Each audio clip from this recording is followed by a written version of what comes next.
All right, guys. So we all know WrestleMania 41 is trash, but that's just because of the bookings. But hey, we're gonna go ahead and react to another reactor and vlogger, and that's Bobby Monsoon. Okay. If you guys want to subscribe to his channel, here's a screenshot right here. We're gonna go ahead and see what's his input on WWE and WrestleMania 41 and what he thinks about it. You know what I mean? Like, look, I know we've been reacting to C-Jack and we've been reacting to BCB, but let's just see what he has to say. Because, hey, it's good to try out someone new. So let's go ahead and see what Bobby has to say, okay? Shout out to Bobby. Let's go ahead and check him out.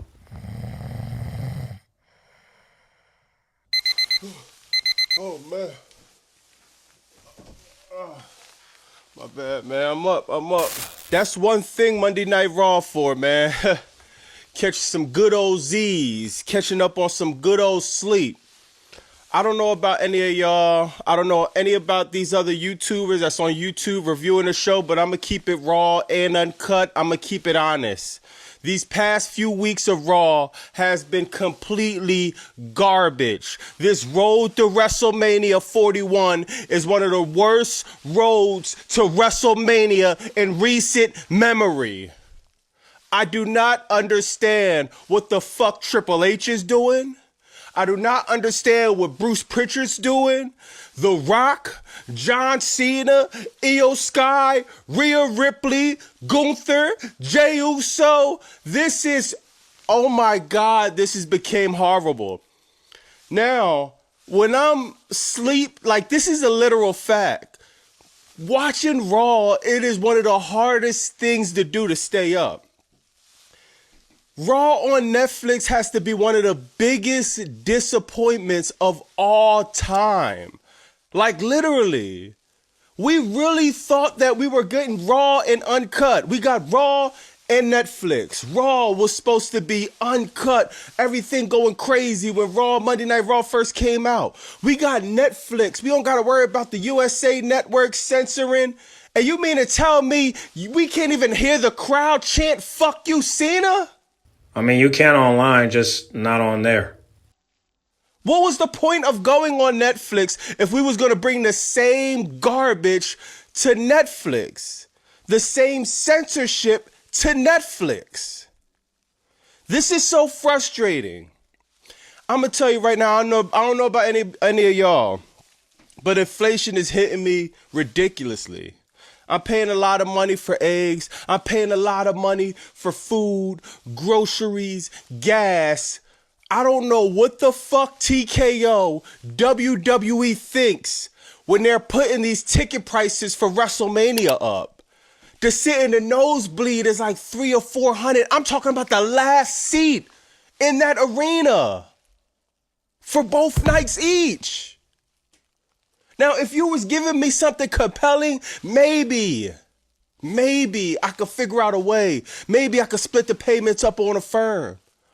But y'all want people to pay hundreds and thousands to sit in an arena to watch the bullshit that became WrestleMania.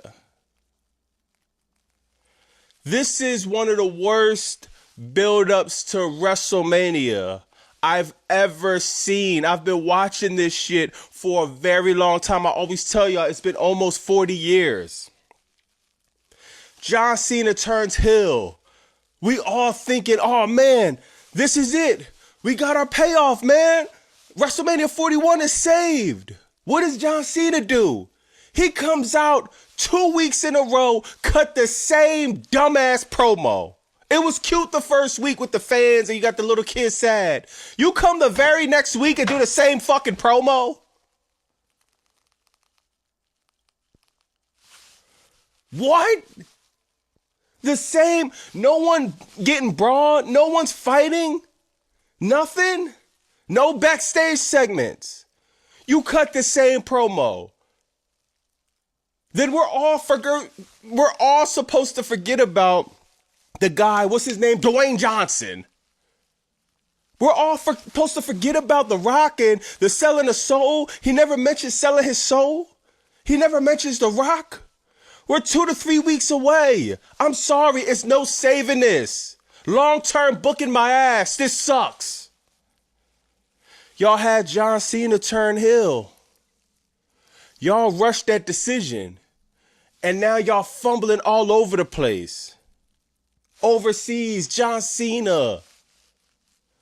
He says no new merch. He comes out with with his merch, with new merch. Once again, I'm just flabbergasted, man. This is so frustrating, man. And you know, like, I was watching Raw yesterday, and this was when I was like, yo, oh my God, dog, this is some of the worst shit I've ever seen. You got Jay and Jimmy Uso sitting on the steps backstage talking. Jimmy Uso is trying to give Jay Uso a pep talk.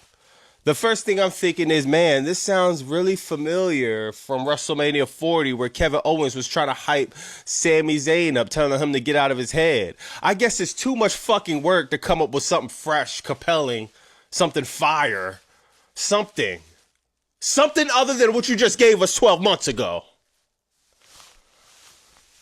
Jimmy is trying to hype up Jey Uso, telling him you botching, you got to stop that. For whatever reason, Gunther's roaming around in the hallway. Jimmy goes around the corner, confronts Jey Uso, they have an exchange of words. He slaps Gunther, slaps the taste out of Gunther's mouth. This is the world heavyweight champion. He does nothing. I mean, C-Jack liked it. My favorite segment of the night. This was basically full of botches, I guess you could say, from Jey Uso. Jey Uso last week obviously had that ridiculous botch on Raw, and they actually tried to weave it into the storyline, which was pretty interesting. Decent idea, you know what I'm saying, from Triple H, I suppose.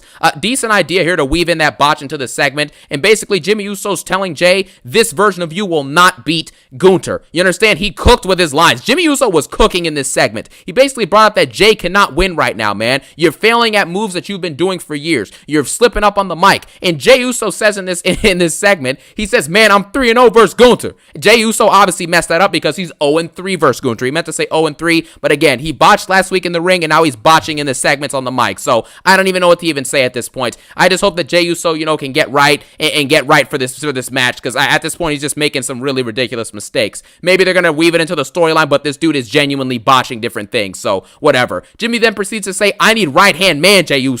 I need Royal Rumble winner Jey Uso. I need the guy who was able to actually move himself into being main event Jey Uso, getting world title matches. That's the Jey Uso I need. And it brought the energy in. The crowd was popping for it. And then after this, Gunther's around the corner. So Jimmy Uso goes and talks to Gunther and slaps the crap out of Gunther. I mean, this slap literally this slap alone gave this Raw an extra point on the rating to make it like a 1 or a 2 out of 10 rather than a 0. You get what I'm saying? Like, this is insane. This slap was crazy he did on Gunther. And maybe Jimmy Uso should have won the Royal Rumble with the way he was going on the mic and the way he's going on these in these segments, you know what I'm saying? And actually adding some emotion to this feud. He's done more for this feud already than Jay and Gunther have done combined in the last 2 months. And it's as simple as that. So that's just the way that I see it. I like this segment. I thought it was entertaining, and it got me a little bit more interested in what's happening. Definitely didn't get me excited because, I mean, this feud is terrible. But, hey, we'll see what happens next week when Jimmy fights Gunther.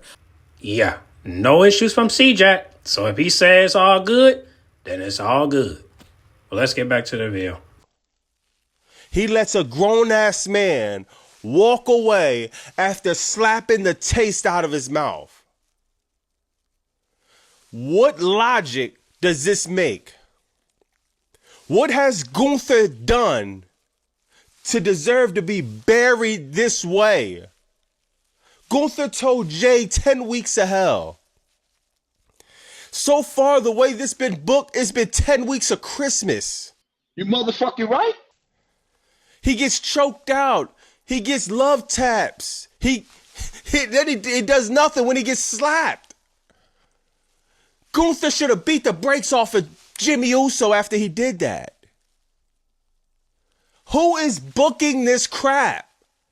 I mean, they say Hunter's booking it, right? I mean, here's the bookkeeper, isn't he? I mean, now we got the triple threat match. Bianca Belair, Rhea Ripley, Io Sky. Like, what? This is what? Come on, bro. There's no way possible creative is sitting at the table thinking this is going to go over well at WrestleMania. They're going to have a cool match. We all would rather see Rhea Ripley versus a heel Bianca Belair. The writing is on the wall. Io Sky is great. We could have found something else to do with her. Rather than throwing her in a meaningless triple threat match. Like the meaningless triple threat match with Roman, Seth, and Punk. It's set up perfectly. We couldn't get Roman and Rock. Cool. We should have got Seth and Roman. Something. They're in Glasgow, Scotland. Drew McIntyre is nowhere to be found. This Drew McIntyre situation is very disturbing, and I'm going to tell you for a lot of reasons why. It has to be bringing the moral down backstage, the morality. It has to be bringing the energy down backstage, and I'm going to tell you why. When you have a 2024 like Drew McIntyre and the payoff is Damian Priest, I love Damian Priest. That's my man, bro. I think he done great work. I just don't think Drew McIntyre versus Damian Priest is a WrestleMania situation. I don't give a fuck how many facial expressions Damian Priest does after he gets beat by Drew McIntyre. The story is just not there. You can't just rush and cram a story. Why isn't Drew McIntyre one of the Rock's people? Drew McIntyre could have been John Cena bodyguard or something. He should be in one of the top storylines. How the fuck is he in mid-card after the 2024 he had? Y'all could go back to my videos. I know a lot of people have been saying it recently because they've been getting... I've been saying this. The programming been fucking garbage. There's no excuse for this. It's extremely hard to watch. If I didn't have a YouTube channel, I would not be watching this trash. I feel you, bro. Seriously. I don't know where we go from here. I don't know what WWE is going to do. I don't know why the fuck they chose to have WrestleMania at Easter, like literally the day of Easter. And it's 420. It's too high. Yo, what? Oh man. It's a lot of fuckery going on. And I really think that creative is struggling, the programming is struggling. WrestleMania isn't sold out yet. I think that's a great indicator of what the fans are thinking right now. The tickets are too high. It's too many money grabs, man. Some of these people are paying tens of thousands to meet wrestlers and for merchandise and to sit in an arena and watch a 2 to 3 to 4 hour filler of a show. I mean, look at this flyer right here, and then look at the prices of meeting them. I'm amazed Ray and Charlotte not on here, but people saying it's $250 to meet Rey Mysterio and Charlotte Flair.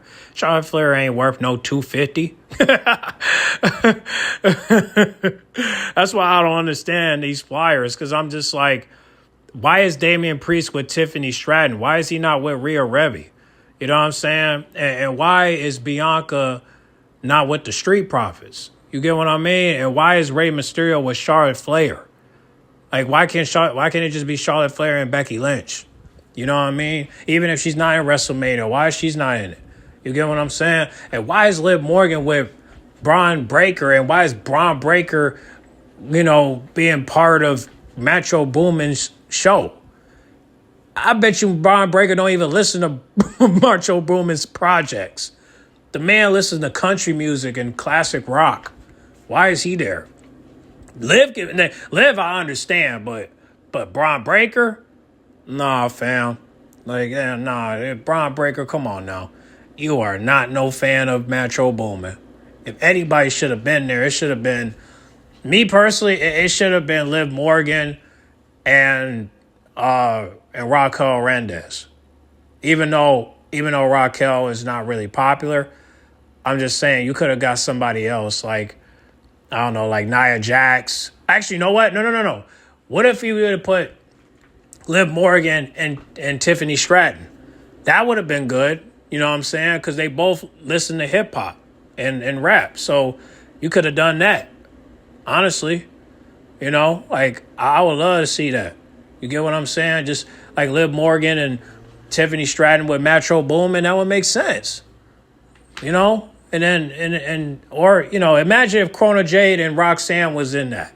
Even though they're not in the main event. Even though Roxanne should be in the main event. But I'm just saying, like imagine that. That would have been dope. And people paying all this money for just to meet humans. And we got bills to pay. Get real, man. Get real. Oh, and also I forgot to mention that the Usos will be with MGK, so that's a cool event right there because you got the Usos and MGK. That's a good way to go. But just know you're gonna be paying $4.99 to meet the Usos. You know, just want to let y'all know that. So if y'all got bills, y'all gotta choose. It's either pay the bills or meet the Usos. So just want to let y'all know. But that's a cool event right there. The Usos. You know, meet and greet, and with MGK. But however, you still got to pay a lot of money to meet them. So you just got to choose. It's either spend your money, spend your hard-earned cash on wants by wanting to meet the Usos, or you can use that money to get your car repaired or pay your car note or car insurance or health insurance. And yeah, man, like, you know, it's either your bills. That's the need, by the way. Or meet the Usos, which is a want. You choose. It's not worth the price of admission. And it all starts with the creative booking. I don't give a fuck who it is. I have to point my finger at Paul Levesque most of the time because he always likes to brag when things are going good. Now we're swimming up Schitt's Creek. I can't find Paul Levesque to save my life.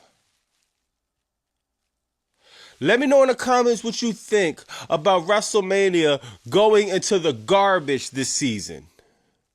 I'm going to meet y'all in the comments, man. It's Bobby Monsoon, 215. Like, comment, subscribe. Bah! All right, let's look at these prices one more time. So Bianca Belair is $300. Ray and Charlotte is $500. Oh, I don't know why I missed that. Braun Breaker and Liv Morgan is $500. The Usos is $600. And Damian Priest and Tiffany Stratton is $500. Damn, I can't believe I missed that. I thought, okay. Damn. God damn. So Bianca, people say that Bianca is the expensive one because it's by herself. But what I want to know is, why is Charlotte and Ray are even teaming up in the first place? And not only that, why is Liv is with Braun Breaker and why is Braun Breaker is with, you know, Metro Boomin? Like, what the hell? Braun Breaker's not even a Metro Boomin guy. He's a Jason Aldean guy, Luke Bryan guy, Morgan Winan guy. I mean, a freaking Luke Combs guy. Like, he's not, you know, Lenny Wilson guy. Like, he's not no freaking, like, Metro Boomin guy. You think he listens to Future on the D-Lo? On the D-Lo? Like, hell no. I bet you when you go on his story, you don't hear him. Like, if you look at his stories on Instagram, I bet you don't even see him playing a rap song. It's mostly country. I mean, Izzy Dane might play some Future once in a while, but she ain't playing it all the time. It's mostly just to, you know, either work out or something. But most of the times, you think those two listen to rap all the time? No, they listen to country, classic rock. You know, like, come on. Like, I'm just saying, like, Liv Morgan will probably, it's better off you just have Liv Morgan there, because to have Braun Breaker just makes no sense.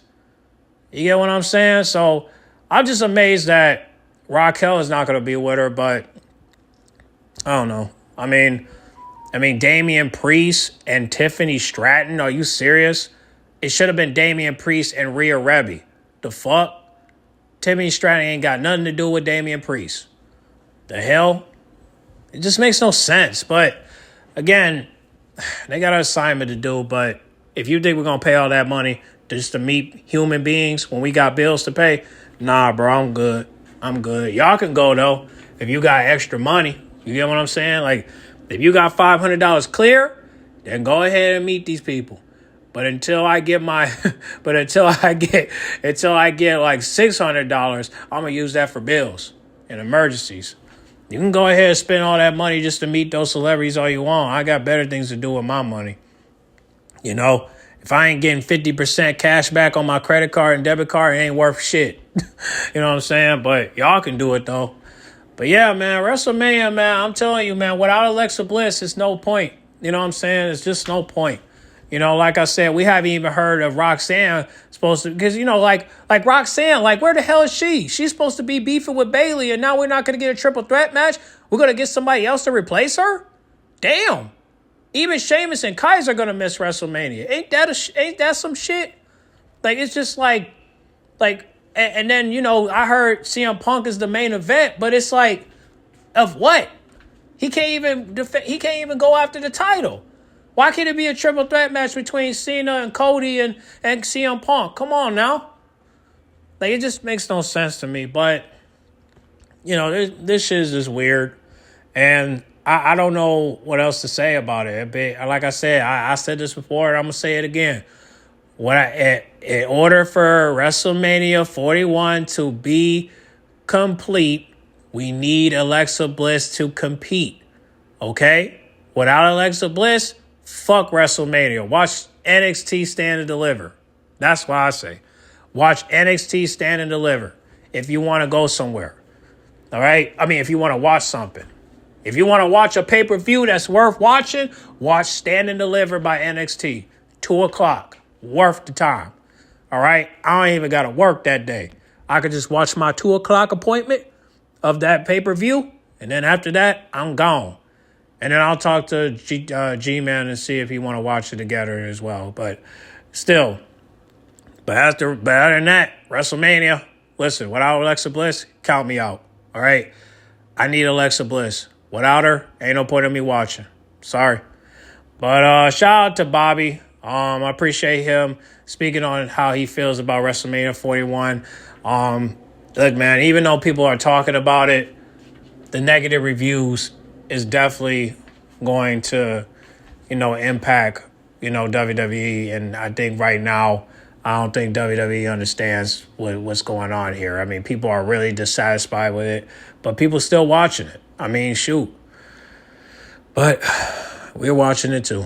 So y'all comment down below. Let me know what y'all think about Bobby's point of view, man. Do you guys agree with most of the things he said? Do you disagree with some of the things he said? Do you agree with most of it, some of it? I mean, y'all comment down below. Let me know, all right? Get in the comment box. Make sure you guys like, comment, subscribe, share if you're new.